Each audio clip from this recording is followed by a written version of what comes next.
Hola, hoy vamos a tener nuestra clase de anatomía del sistema reproductor. Mi nombre es la licenciada Kisber Erika. Comencemos. Bueno, los objetivos de esta clase van a ser varios. En este caso, a comparación de las últimas clases, en esta clase vamos a comprender varios aspectos y varias temáticas como lo son pelvis, la conformación de la cintura pélvica, los huesos que la componen, con sus características, los principales ligamentos de unión de estos huesos, la cavidad pelviana, cómo está compuesta, cómo se delimita. Vamos a hablar un poco acerca del periné y el diafragma pélvico, las diferencias y cómo se componen. Vamos a ver también las características y los órganos que componen tanto el aparato reproductor masculino como al femenino y las glándulas accesorias de ambas. Continuemos. Bueno, vamos a hablar un poco acerca de pelvis, ¿sí? Pelvis es la región topográfica más baja de la cavidad abdominopelviana. En ella se van a disponer elementos que van a pasar a los miembros inferiores, así como elementos que van a comunicarla con el exterior a través del periné. Va a estar conformada por la cintura pélvica y los órganos que se encuentran en la cavidad que van a rodear esta cintura pélvica.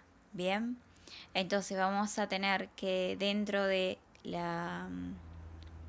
lo que es la pelvis, vamos a tener diferentes órganos, ¿sí? Y estructuras que van a dirigirse hacia los miembros inferiores y los órganos pélvicos que van a tener relación hacia el exterior por medio del periné.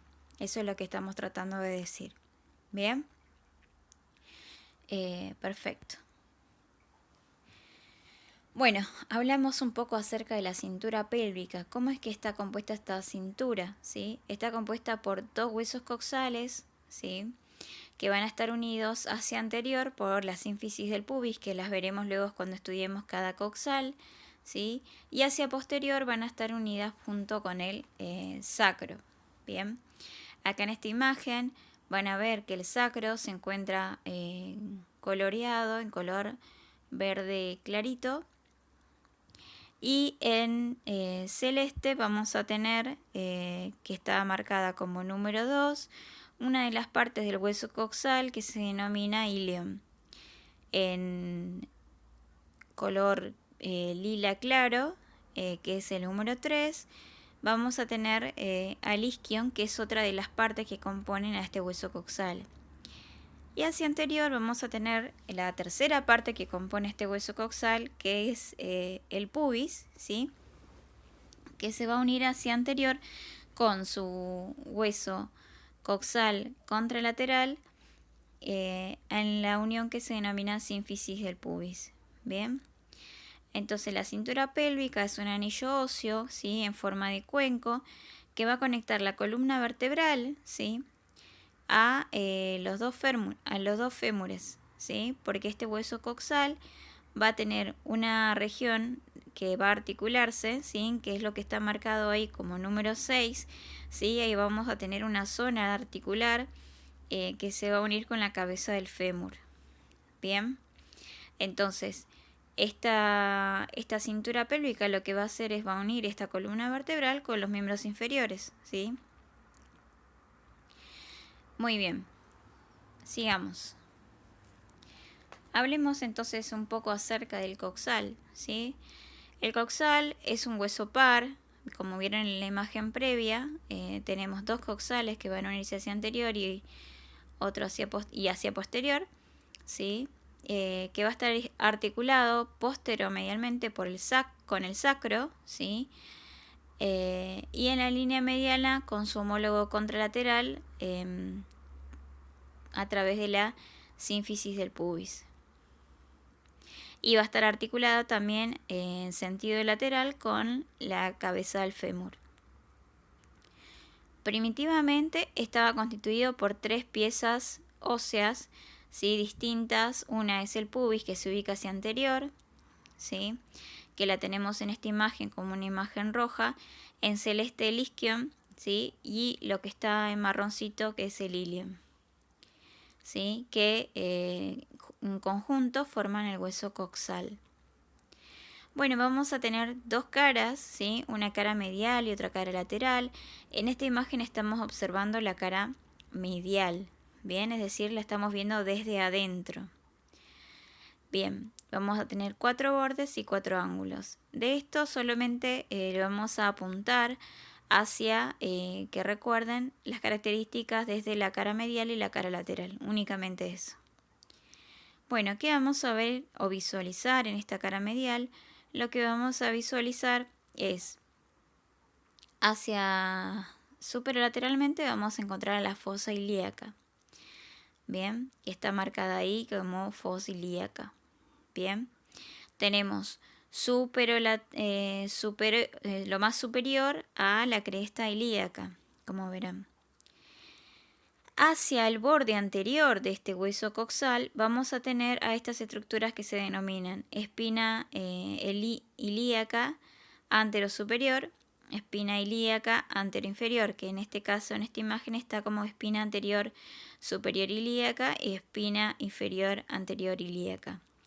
Bien, si tenemos acá diferenciada una espina ilíaca antero superior y una antero inferior, quiere decir que hay posteriores.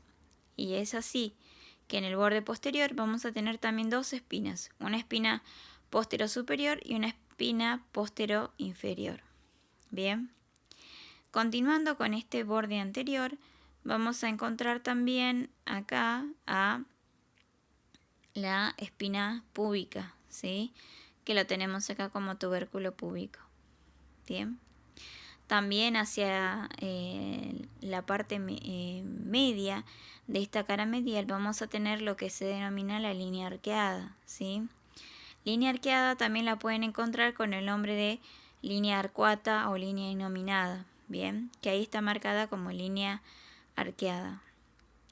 Otra cosa que podemos visualizar en esta cara medial es justamente la superficie articular que está marcada ahí, que es la que se va a articular con el hueso sacro. Y a nivel del tubérculo púbico, la cresta púbica va a tener articulación con la sínfisis pubiana del otro lado, del coxal contralateral. Bien, del borde posterior habíamos mencionado la espina ilíaca posterior superior y posterior inferior, pero también vamos a tener un accidente óseo súper importante que se denomina espina ciática, que en este caso, en esta imagen, está marcada como espina isquiática.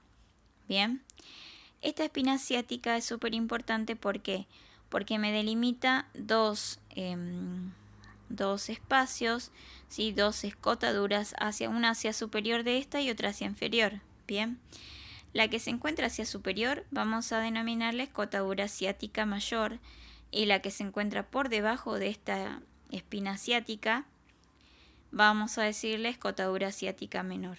Bien, ¿por qué es importante y por qué la nombramos? Porque a través de estas escotaduras, tanto como la ciática mayor y menor, van a pasar estructuras vasculonerviosas hacia la pelvis o salen de la pelvis por esta y se dirigen hacia los miembros inferiores. Bien.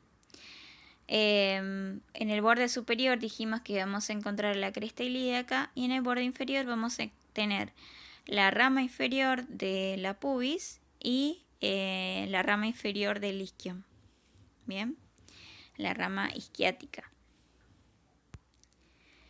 Continuando con esto, vamos a hablar acerca de la cara lateral. ¿Sí? Vimos a este coxal por su cara medial, ahora vamos a verla por su cara lateral. Por su cara lateral vamos a tener las mismas estructuras hacia el borde anterior, la espina ilíaca anterosuperior, la espina ilíaca anteroinferior, ¿sí? El cuerpo del pubis, hacia el borde inferior vamos a tener la rama inferior del pubis, a la rama isquiática, ¿sí? En el borde posterior vamos a tener a la espina ciática con su escotadura ciática mayor, escotadura ciática menor, ¿sí? Que en este caso está como muesca ciática menor y muesca ciática mayor, ¿sí? También vamos a ver en esta cara, ¿sí?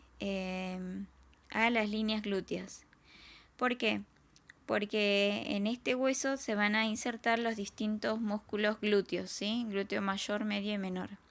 Entonces deja marcada en el hueso, en las inserciones que van a tener, estas musculaturas. Y otro de los accidentes súper importantes que vamos a encontrar en esta cara lateral va a ser el acetábulo. Bien, el acetábulo, ¿sí? O también lo pueden encontrar en alguna bibliografía como cótilo.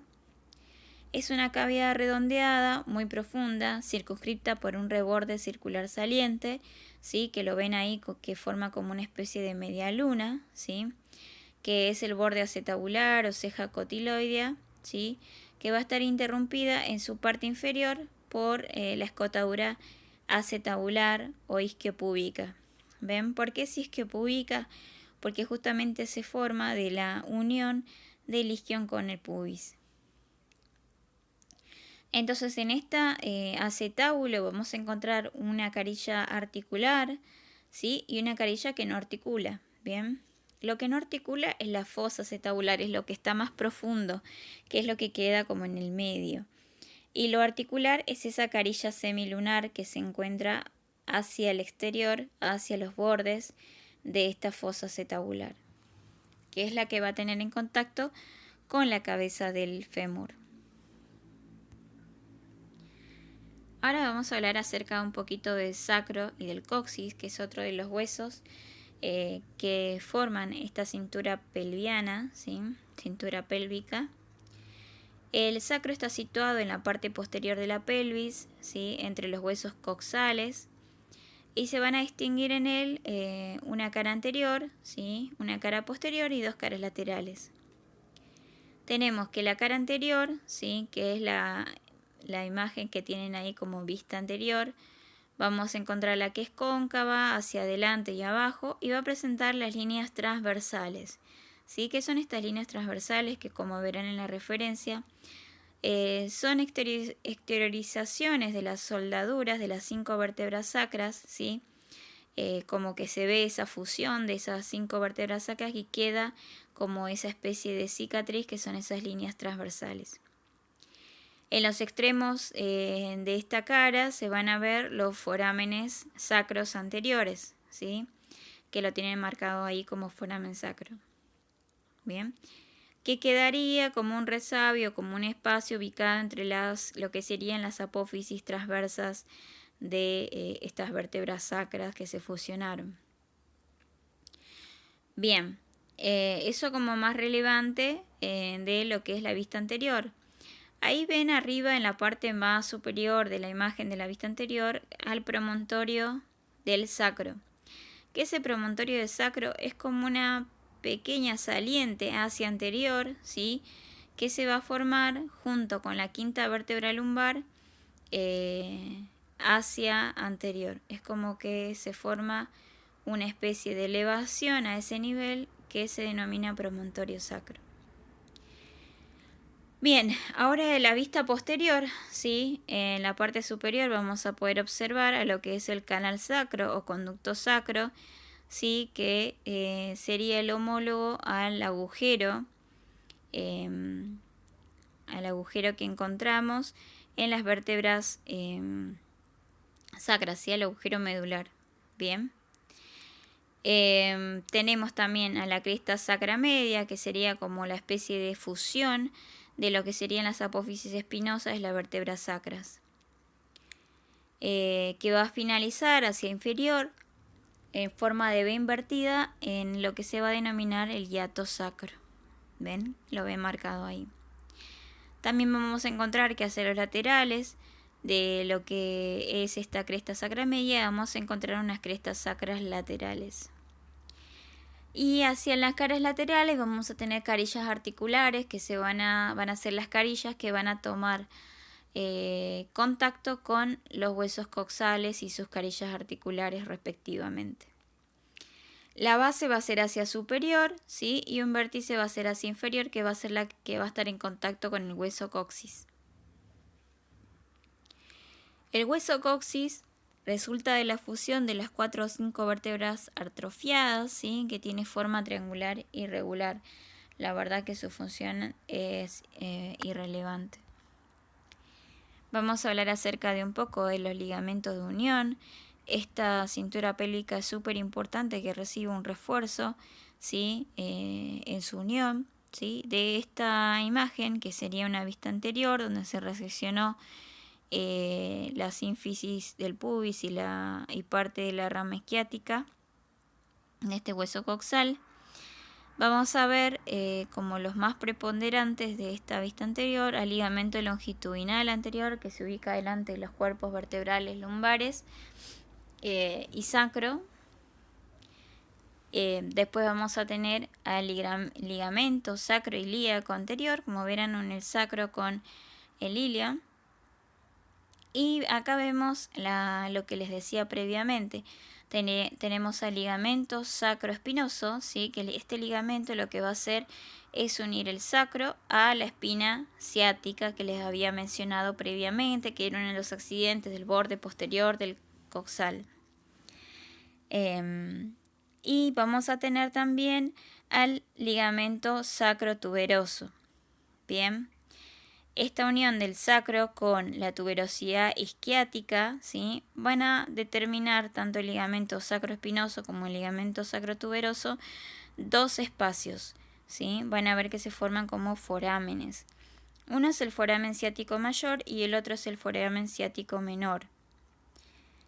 Son espacios que también son importantes, al igual que las escotaduras ciática mayor y menor, ya que junto con estas escotaduras van a formar justamente este espacio por donde van a pasar estructuras vasculonerviosas.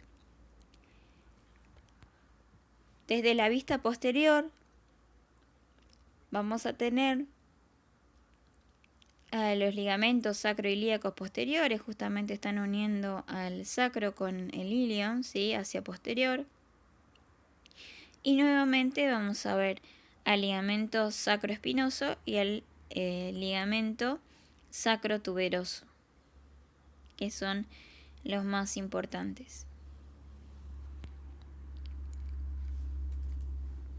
Ahora vamos a hablar acerca de la cavidad pelviana.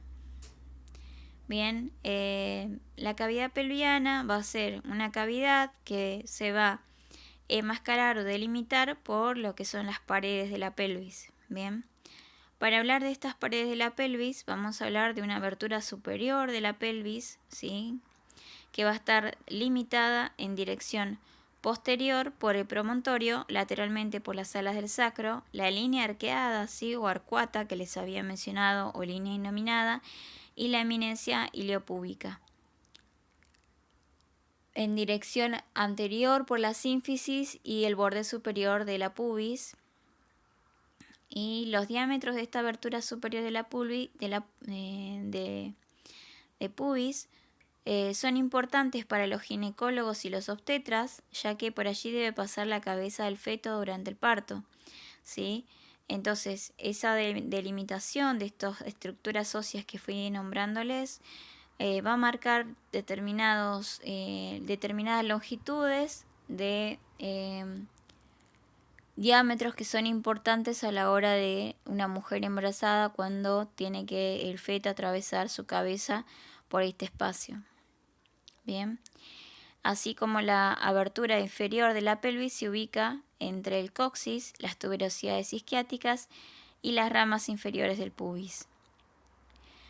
Vamos a encontrar entonces una delimitación entre lo que sería la pelvis mayor, ¿sí?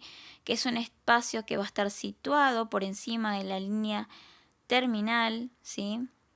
Entre las alas de los dos ilion, y la pelvis menor, que va a ser un espacio situado por debajo de la línea terminal, ¿sí? Entonces vamos a tener dos pelvis. Una pelvis superior o falsa, ¿sí? Que va a estar delimitada por el promontorio hacia posterior, las alas del sacro, la línea innominada, ¿sí? La línea arcuata, la cresta pectínea, la espina del pubis y el borde superior de la sínfisis del pubis. En cambio también tenemos la pelvis menor, que es la pelvis verdadera, ¿sí? Que va a estar enmarcada por el borde inferior de la sínfisis del pubis, la rama inferior del pubis, la rama del isquion y la tuberosidad isquiática arco del pubis, y el ligamento sacrotuberoso y el coxis. Entonces tenemos una pelvis mayor y una pelvis menor. Sigamos. Tenemos también al diafragma pélvico, ¿sí?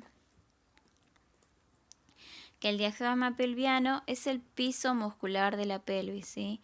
Va a formar parte de la mayor parte del suelo pélvico, y en sus regiones anteriores vamos a contener un defecto en forma de U, ¿sí? Que son estos músculos que van a formar esa especie de U, y se va a relacionar con los elementos del aparato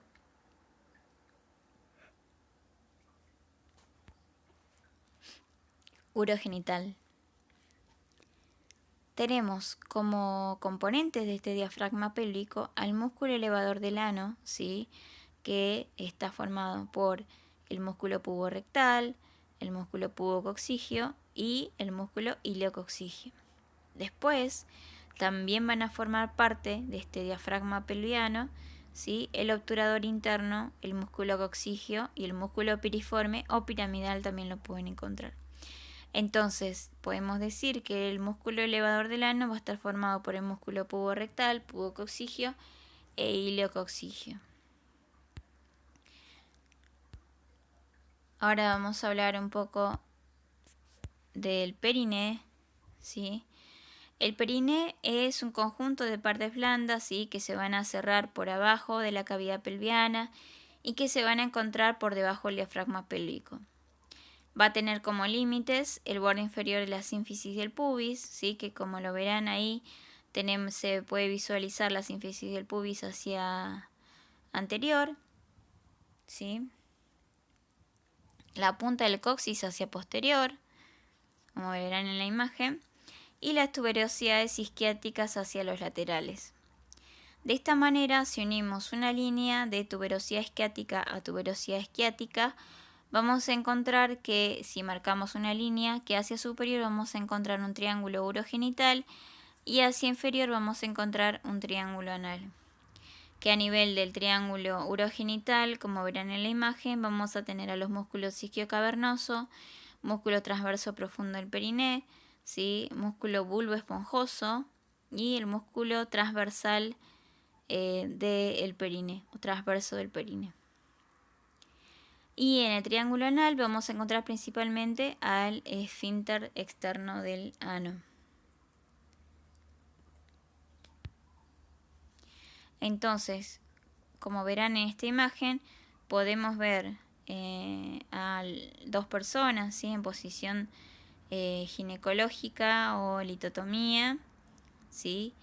Donde se puede visualizar ese periné con su forma romboidal, ¿sí? Uniendo hacia una línea por las dos tuberosidades isquiáticas, ¿sí? Que me van a formar un triángulo anterior o urogenital y un triángulo posterior o anal. Bien, como verán, ese periné tiene forma romboidal, ¿sí? Va a estar comprendido por un marco osteofibroso, ¿sí?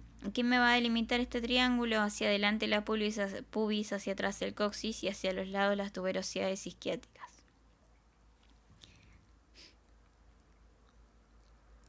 Seguimos. Como verán, esta es otra imagen, ¿sí? Donde tenemos al músculo isquiocavernoso, ¿sí? Tenemos al esfínter externo del ano, así en el triángulo anal, que se encuentra hacia posterior, ¿sí? El músculo elevador del ano, que habíamos hablado previamente, el músculo transverso superficial del periné y el músculo bulbo esponjoso. Acá tenemos nuevamente otra imagen, ¿sí? Con el músculo isquiocavernoso, el músculo bulbo esponjoso y el músculo transverso superficial del periné.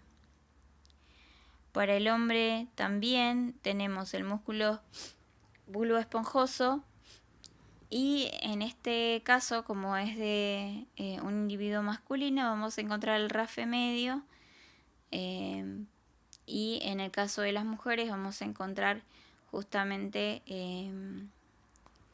orificios para el orificio vaginal y el meato urinario. Vamos a hablar entonces ahora del sistema reproductor masculino. vamos a encontrar que el sistema reproductor masculino va a estar compuesto por órganos que son genitales internos y otros externos. Bien. Los principales componentes van a ser el testículo, epidídimo, conducto deferente, conducto eyaculador, la uretra, el pene. Y las glándulas accesorias van a ser la próstata, par de vesículas seminales y glándulas vulvoretrales. Vuelvo a la imagen anterior, quiero que vean las imágenes, vean el testículo, el escroto que lo recubre, epidídimo que se ubica hacia posterior, conductos deferentes, vesículas seminales, próstata, la uretra, pene, que es el órgano copulador. Acá vemos otra imagen, también con los diferentes componentes del sistema reproductor masculino, como el testículo, epidídimo, conducto deferente, vesícula seminal, uretra masculina con sus diferentes porciones que lo veremos posteriormente. Acá nuevamente tenemos otra imagen, ¿sí? Con los diferentes componentes que corresponden al aparato reproductor masculino, ¿sí? El pene, que está ahí como número 1, ¿sí?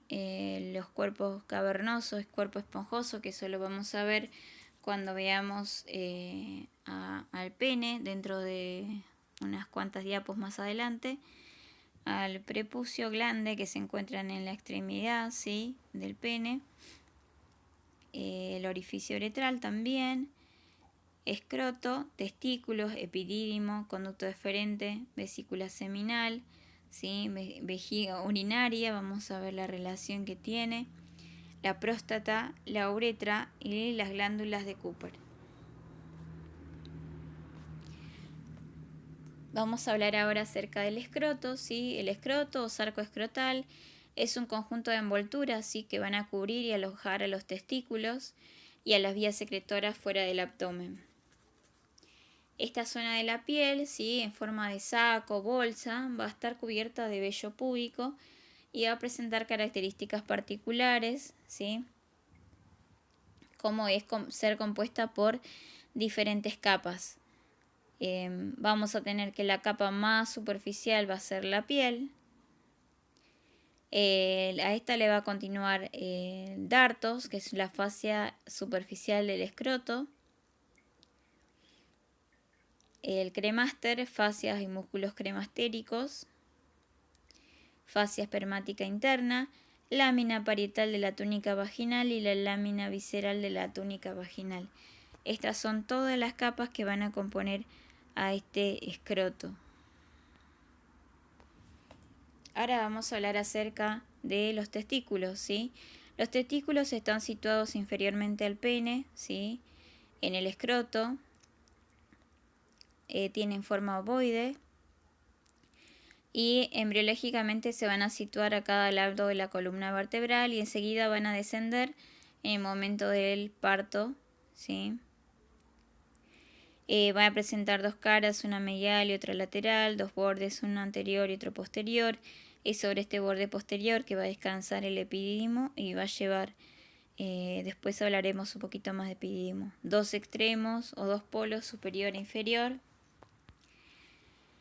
Y respecto a la configuración interna, podemos visualizar que en el interior tenemos a la túnica albuginea, ¿sí? Que forma... que es una membrana fibrosa gruesa, ¿sí? Que está constituida por haces entrelazados de fibras de colágeno, ¿sí? Que va a rodear al testículo y le va a enviar tabiques conjuntivos que van a separar, que son los tabiques testiculares, a este testículo en lobulillos testiculares, que se van a encontrar formadas por túbulos seminíferos, ¿sí?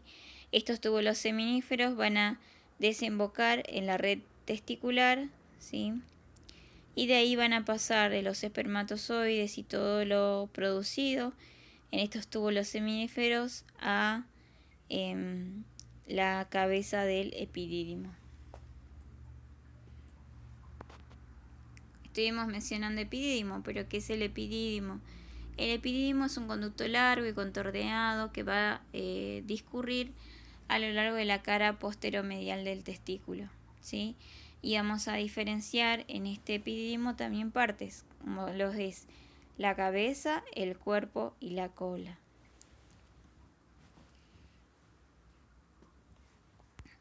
Vamos a hablar un poco acerca de los conductos deferentes. El conducto deferente, ¿sí? Se extiende desde la cola del epidídimo hasta su unión con el conducto excretor de la vesícula seminal, ¿sí? Formando el conducto eyaculador. Bien. El conducto deferente va a transportar a los espermatozoides que son producidos a nivel de los túbulos seminíferos, que son pasados a epidídimo, y de epidídimo pasados por el conducto deferente. Mide 45 centímetros de longitud y asciende por el borde posterior del epidídimo para pasar a través del conducto inguinal e ingresar nuevamente a la cavidad pélvica. Gira por encima del uréter y pasa por el costado y debajo de la cara anterior de la vejiga urinaria hacia la porción final terminar como una ampolla. Vamos a hablar un poquitito acerca del conducto eyaculador. El conducto eyaculador se va a formar por la unión del conducto deferente con el conducto de la vesícula seminal. Este conducto eyaculador va a finalizar a nivel de la uretra prostática, ¿sí? Que es la porción de uretra que va a atravesar la próstata, ¿sí? Secretándole justamente el espermatozoide producido y la secreción de la vesícula seminal. Este conducto eyaculador puede llegar a medir 2 centímetros de longitud y se va a formar, bueno, como les dije previamente, por la unión de la ampolla del conducto deferente y los conductos de las vesículas seminales. Continuemos. La uretra. La uretra, ¿sí? Va a tener un recorrido, ¿sí? Hacia el exterior. Entonces, vamos a encontrar que tenemos una uretra prostática, ¿sí? Que es una uretra que va a estar en relación con la próstata, es más, la atraviesa. Después vamos a tener una uretra membranosa, ¿sí? Que es la parte de la uretra que va a atravesar este diafragma pélvico, este periné. Y vamos a tener la uretra cavernosa, ¿sí? Que es aquella uretra que se encuentra inmerso dentro del pene, su cuerpo cavernoso y su cuerpo esponjoso. Ahora vamos a hablar un poquitito acerca de las glándulas sexuales accesorias, como son las vesículas seminales, la próstata y las glándulas vulvoretrales, ¿sí? Las vesículas seminal son estructuras contorneadas, como ven en la imagen, ¿sí? Se sitúan entre la vejiga y el recto. Y se van a encontrar inmediatamente lateral al conducto deferente en la base de la vejiga. Se une al conducto deferente para formar el conducto eyaculador, que era lo que habíamos visto previamente. Son dos pequeñas glándulas bilaterales, ¿sí? Que se encuentran anexas a los conductos deferentes, situados por detrás de la vejiga y delante del recto, y van a producir el 70% del líquido seminal. Ahora vamos a hablar un poquitito acerca de la próstata. La próstata es un órgano desarrollado alrededor de la parte inicial de la uretra, ¿sí? Que va a producir el 20% del semen. Es una estructura accesoria impar, ¿sí? Tiene forma de cono invertido, que va a rodear a la uretra en la porción prostática de la misma. Se sitúa inferior a la vejiga, posterior a la sínfisis del pubis y anterior al recto. Bien, esta es una de las relaciones más importantes que podemos mencionar, debido a que se hacen estudios que lo mencionaré más adelante. Bueno, como decía, la próstata va a contribuir en la formación del semen, ¿sí? Junto con las vesículas seminales. La irrigación de la próstata va a provenir de dos orígenes, ¿sí? De la rama prostática de la arteria vésico-prostática, rama de la arteria vésico-genital y de algunas ramas de la arteria hemorroidal media. La inervación de la próstata va a provenir del plexo hipogástrico y accesoriamente de los nervios viscerales del plexo sacro. Continuemos. A nivel de En esta imagen podemos visualizar que se le está realizando un tacto rectal a esta persona justamente para comprobar cómo se encuentra esa próstata, ya que hay un índice de cánceres de próstata. Es importante que un hombre que sea mayor de 50 años se realice este chequeo junto con un laboratorio para evitar complicaciones y lograr una detección precoz de cualquier enfermedad que pueda afectar la próstata. Después terminamos hablando de las glándulas de Cooper, ¿sí? Que son glándulas vulvoretrales que van a situarse a cada lado del músculo esfínter externo de la uretra, ¿sí? Van a formar guisantes, tienen forma de guisantes, perdón. Son laterales a la porción membranosa de la uretra, ¿sí? Como les decía previamente, la uretra llega un momento que tiene que atravesar esta cavidad pelviana, por ende lo hace a través de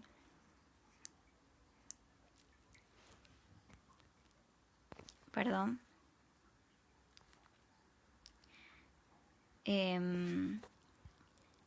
van a verter su secreción a nivel de la uretra esponjosa.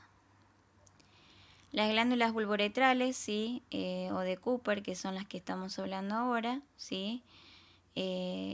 Básicamente lo más importante de saber de ellas es que van a aportar un líquido alcalino, ¿sí? A la secreción, ¿sí? A través de la uretra esponjosa, y que tienen tamaños de guisantes y se ubican justamente a los lados de esta porción membranosa de la uretra.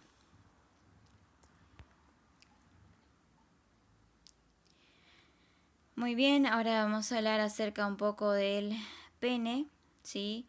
El pene es el órgano copulador situado por debajo de la sínfisis del pubis, por arriba del escroto, ¿sí? Tiene forma cilíndrica, pende y se ubica dentro del escroto, delante del escroto, perdón.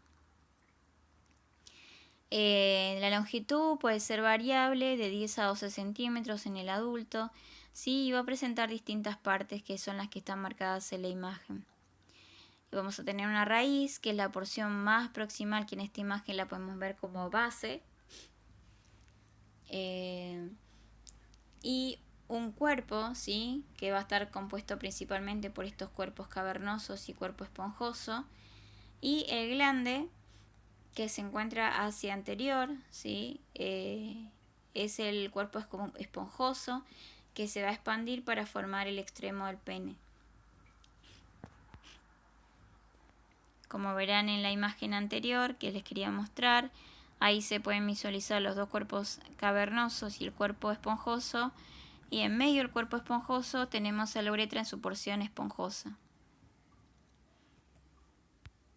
Acá tenemos al pene, ¿sí? Con el cuerpo esponjoso y los cuerpos cavernosos, y a la uretra recorriendo este mismo, ¿sí? En su porción esponjosa.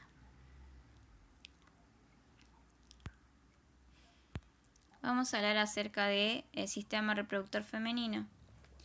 El sistema reproductor femenino vamos a también, al igual que en el sistema reproductor masculino, órganos genitales internos y externos.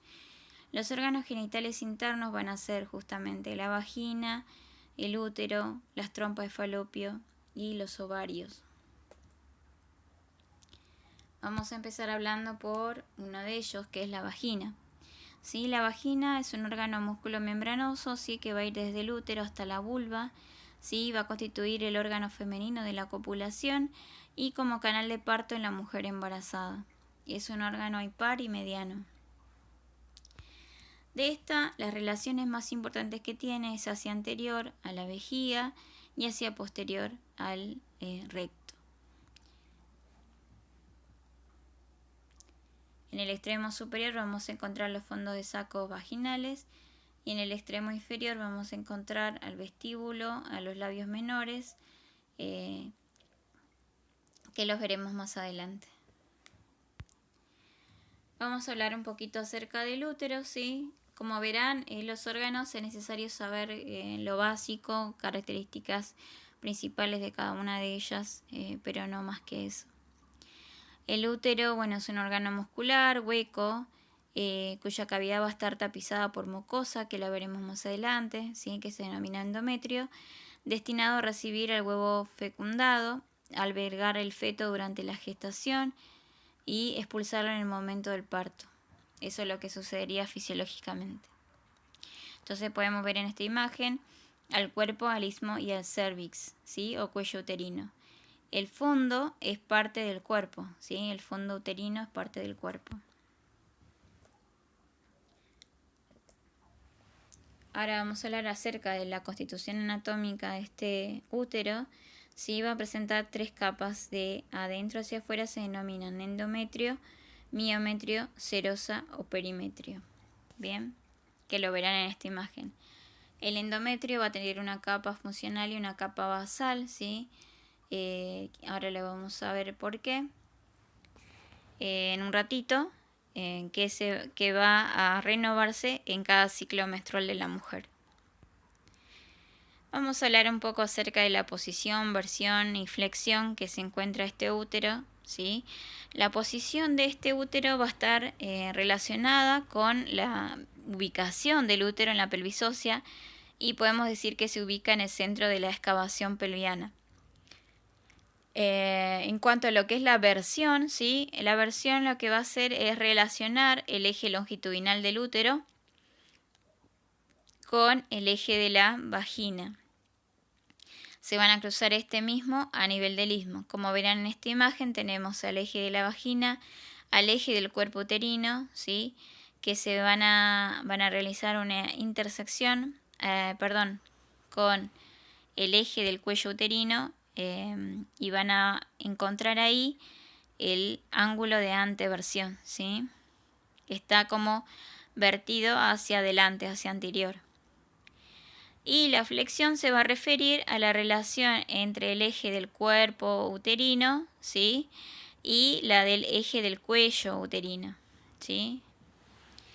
Esta intersección de estos dos ejes va a formar lo que es el ángulo de la anteflexión. Entonces podemos decir que el útero se encuentra en una posición normal en anteversoflexión, que es lo que tenemos en esta siguiente imagen. Tenemos al útero en anteversoflexión. Cuando el útero se encuentra en retroversoflexión, se encuentra de esa manera, puede ser por posibles embarazos que haya tenido la mujer, que el útero no volvió a su posición fisiológica. Después vamos a hablar acerca de un poco de los medios de fijación del útero. El útero está principalmente sujeto por el diafragma pélvico, el diafragma urogenital, ¿sí? Y otra de las principales medios de fijación es la vagina, ¿sí? Otra de esas cosas es las dependencias peritoneo, ¿sí? Como podemos ver en diferentes ligamentos, como el ligamento redondo del útero, el ligamento uterosacro y el ligamento cardinal. Ahora hablemos un poquito de irrigación del útero, ¿sí? Vamos a tener que de la arteria uterina van a emerger arterias que se denominan arterias arqueadas, que lo que van a hacer es dar irrigación a este endometrio de este útero que está probablemente, en el caso de qué ciclo de menstrual esté la mujer, prepararse para un posible anidamiento. Es por eso que están súper vascularizados. Tenemos las arterias espiraladas, arterias rectas, ¿sí? Y acá tenemos la constitución anatómica o histológica, como lo verán, el endometrio, miometrio y el perimetrio serosa, ¿sí? El miometrio corresponde solamente a la parte muscular de este órgano. En esta otra imagen también vamos a ver lo que es la irrigación, ¿sí? La capa funcional y la capa basal de este endometrio, y a ese le sigue el músculo. Continuamos con las trompas de falopio, ¿sí? Las trompas de falopio son conductos musculares que van a conectar los ovarios al útero, ¿sí? O matriz, depende cómo lo llamen. Sus funciones van a estar relacionadas con la ovulación, ¿sí? La fecundación y el embarazo. Es decir, son aviductos que van a servir de transporte o tanto para el óvulo como para el espermatozoide.